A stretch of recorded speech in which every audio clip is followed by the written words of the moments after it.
看看这批小冬瓜，上次整完枝蔓之后，只用了20天就已经长成熟了，都已经挂了白霜了。再来看看这一个，也是成熟度非常的高了。后续的还有很多各种大小的冬瓜，看这些，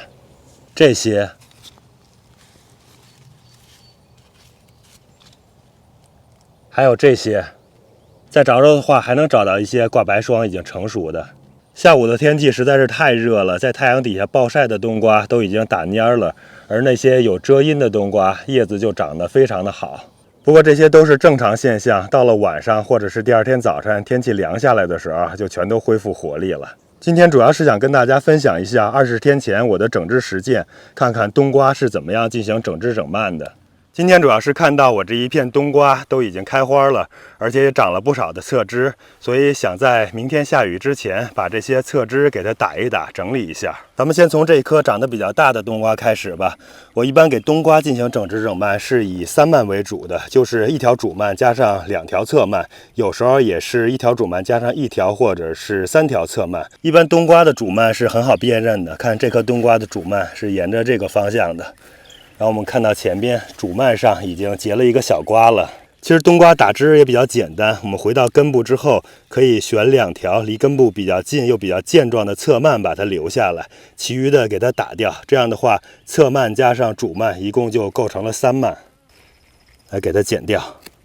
看这条侧蔓已经长这么长了，其实如果你种的要是比较稀疏的话，像这条蔓也可以保留下来，这样的话就变成了4蔓整枝了。看这种侧蔓上面，我们也可以看到带着小瓜出来的这种雌花。看这里边还有一个，过几天应该就能开放了。大家看我这个地方，冬瓜的种植间距还是比较密一些的，所以我就以3蔓为主了，再加上个别的双蔓或者是单蔓整枝，偶尔也可以保留一些4蔓。这颗冬瓜这个地方有一个化掉的小瓜，这个小瓜原本是长在这里的，其实这还是比较正常的。大家可以看到这颗冬瓜它长得离根部是比较近的，像这种它即便是不化掉，我们通常也要给它摘掉，否则的话它长大了之后会挡住根部，影响根部的生长。大家再看这种长得比较好的小瓜，它一般都是在瓜蔓的8、9节之后了，在这个位置上长的瓜通常会比较好一些。这是另外一颗的，也是大概在8、9节之后是长得比较好的，这种也是我们重点关注和保留的对象。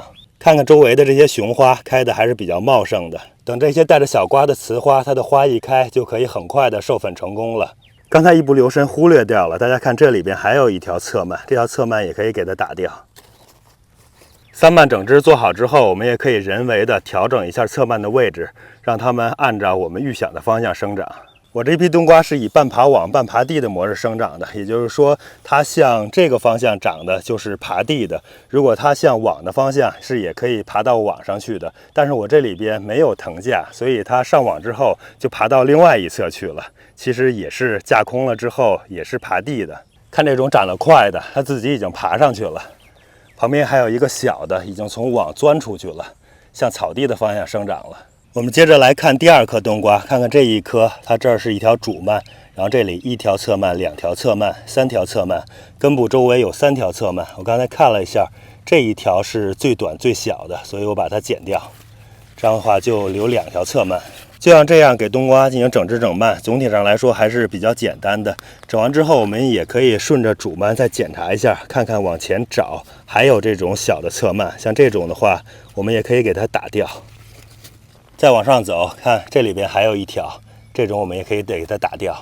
这样就行了。对于冬瓜来说，我给它进行整枝整蔓，通常就做这么1次，后边就不再管它了。如果大家想继续整理的话，它后边主蔓上面还会长出侧蔓，那个时候如果你有精力有时间，也可以继续给它进行整理。通常来说，我们第1次进行整枝整蔓，也就是说确定好你到底是留单蔓、双蔓或者是3蔓，这个过程是比较重要的。后边再进行的额外的修剪，那就是锦上添花的作用了，可做可不做。像这种根部周围的叶子有一些真菌感染，我们可以把这种有感染的都给它打掉。像这片叶子也是，还有这种很老的叶子完全没有用了，打掉。这样就能让根部通风透光，减少病虫害的发生。其实冬瓜的整治整蔓很多时候和西瓜是差不太多的，像我就是以3蔓为主，但是什么时候做单蔓，什么时候做双蔓，什么时候做4蔓呢，也和西瓜的原则其实有点类似，就是如果你是大冬瓜的品种，通常用单蔓或者是双蔓可能好点；如果是小冬瓜的品种，那可能就是留3蔓或者4蔓，这样会更好一些。如果你不是特别确定，拿不好主意的话，那就像我这样，通通以3蔓为主就可以了。其实我还是那个原则，就是你只要有一定的方式给它进行一定的整蔓，就比不整要好一点。而且像冬瓜呀、西瓜还有南瓜这类的作物，你本身不给它进行整蔓，只要水肥到位了，让其自然生长，放养它，也是能有不错的收获的。所以大家也不用特别担心、特别焦虑，也不用学那些特别复杂、特别难以理解的那种方法。这边的一颗冬瓜，它主蔓的尖儿断掉了，不知道是我们踩的、碰的，还是说是动物咬的。但是不管怎么样，它的主蔓已经没有了。主蔓没有了，我们把这个干的尖儿可以剪掉，然后我们从根部留3条健壮的侧蔓就行了。这是1条，这是第2条，然后这儿还有1条，第3条，其他的把它打掉。像这一根儿就不要了，然后这儿还有1根儿，也可以不要了。这样就让3条侧蔓慢慢长起来结瓜了。这边有几颗这种真菌感染还是比较严重的，我尽量把这种感染的叶子都给它揪下来，回头得喷一点有机的溶剂处理一下了。你像这种叶子都是被感染了的，把它揪掉吧。还有像这种根部的侧枝尖儿也都断掉了，把它剪掉就行了。刚才剪完了有真菌感染的冬瓜，回来趁着喝水的功夫，给这个剪刀喷点酒精消消毒，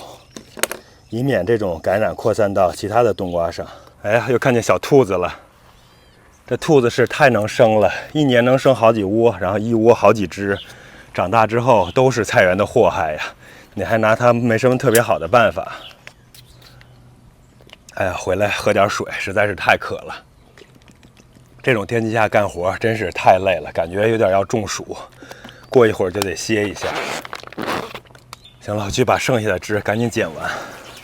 像冬瓜、西瓜、南瓜这些瓜类，大家看我现在整理起来好像都是比较简单、比较从容淡定，也没有什么纠结和犹豫的。其实我10年前刚开始种这些瓜的时候，那个时候也是到处查资料，看看到底该什么时候整蔓，怎么整蔓，到底该不该摘心儿，在第几个节点留瓜，要不要拿雄花给雌花授粉，进行人工授粉，方方面面都做得特别的细致，都想找到最好的方法给它全都应用上，但搞来搞去，最后的结果还是不尽人意。现在是经验多了，各方面都比较轻松随意了，能省的就都省了，最后效果反而会更好。好多时候不知不觉中，这些瓜果就成熟了，到时候一看，收获还真是不少。这还是确实有什么动物在咬我这冬瓜的尖儿，感觉好多的侧枝。这应该不是我碰掉的，就是什么动物咬的。不过也无所谓了，就当是给我整枝了吧。这又是一条主蔓被什么东西给咬坏了，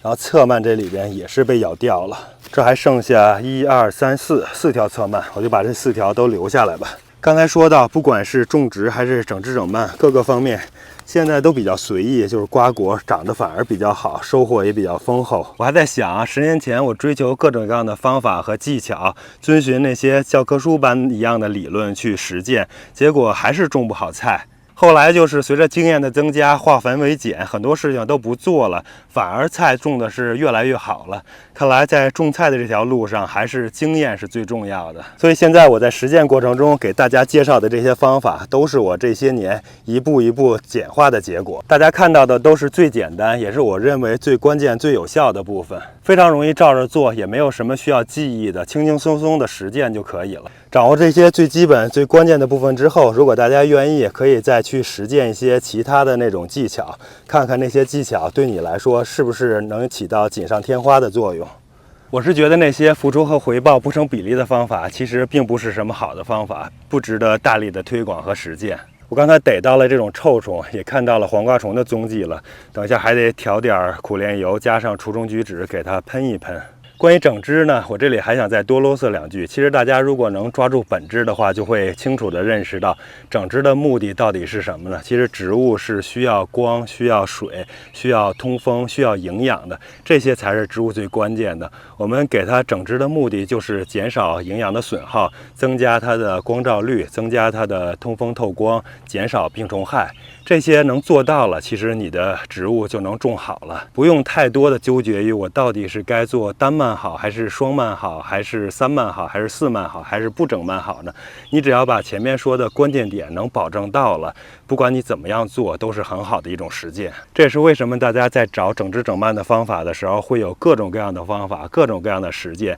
如果你看一些学术的杂志，你还会看到有很多学术级的研究还在探索各种各样的整枝整蔓的方式呢。其实没有人能说得清楚到底哪种方式是最好的，都是根据实际情况还有你的需求来决定的。除了前面说到的那些关键要素之外，还有一点也是不能忽略的，就是植物它本身的特性。像我们种的这些瓜类，绝大部分的品种它都是主蔓还有侧蔓都结瓜的，但是也有一些个别的品种还有瓜类，它只是侧蔓结瓜，或者是它只是主蔓结瓜好。像那种的话，我们要特殊的对待一下。最常见的一个就是甜瓜，甜瓜通常主蔓是不结瓜，或者是不能很好的结瓜的。那像甜瓜这种，你就要及早的把它主蔓的尖儿打掉，让它的侧蔓去发展，让子蔓和孙蔓去结瓜。或者你也可以留着主蔓让它一直长，但是主蔓不结瓜，让它的子蔓去结瓜，子蔓每结一个瓜就把它前边留1-2片叶子尖打掉，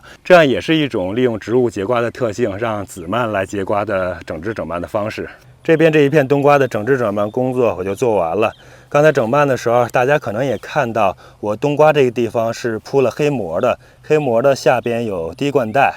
然后压着黑膜的部分是这种免费的碎木屑。像以前我都是用土来压这种黑膜的，压土的一个缺点就是土上面时间长了也会长草，所以有点麻烦。用这种碎木屑的话就好多了，看看基本上就一点杂草没有了。冬瓜还是不像南瓜那样，即使是我们给它留3蔓4蔓，或者是不给它整蔓，让它自然生长，它也没法做到像南瓜那样能把周围的土地都给覆盖住，能抑制住杂草的生长。所以说对冬瓜和西瓜来说，我们最好的方式还是给它铺地膜，或者是铺麦秆，用一些人为的方式来给它抑制杂草的生长。或者你就得非常勤奋，及时的除草拔草，在草刚长出的时候就给它除掉。不过怎么说呢，如果你不用这种覆盖的方式抑制住杂草生长的话，那草是除不尽的，而且当瓜长得大一些之后，除草也比较麻烦，尤其是当草和瓜叶瓜蔓交织在一起的时候，那就更难处理了。还是尽可能的早做准备，及早处理，未雨绸缪比较好一些。我这边还有一片地，种了大概是有10棵的冬瓜，这片地我用的方式就是铺麦秆的方式。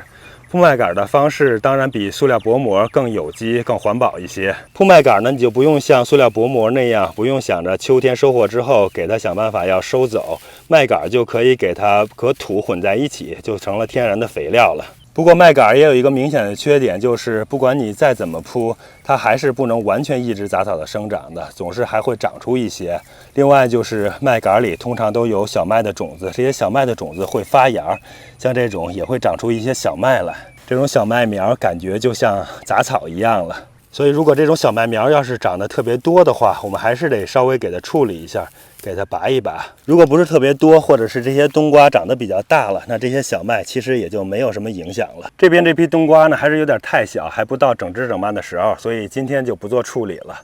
可能下周末再说了。另外就是这个地方其实是比较开阔的，如果不想做什么处理或者没有时间的话，也可以放任它自然生长。只要是水肥到位了，通常也会有不错的收获的。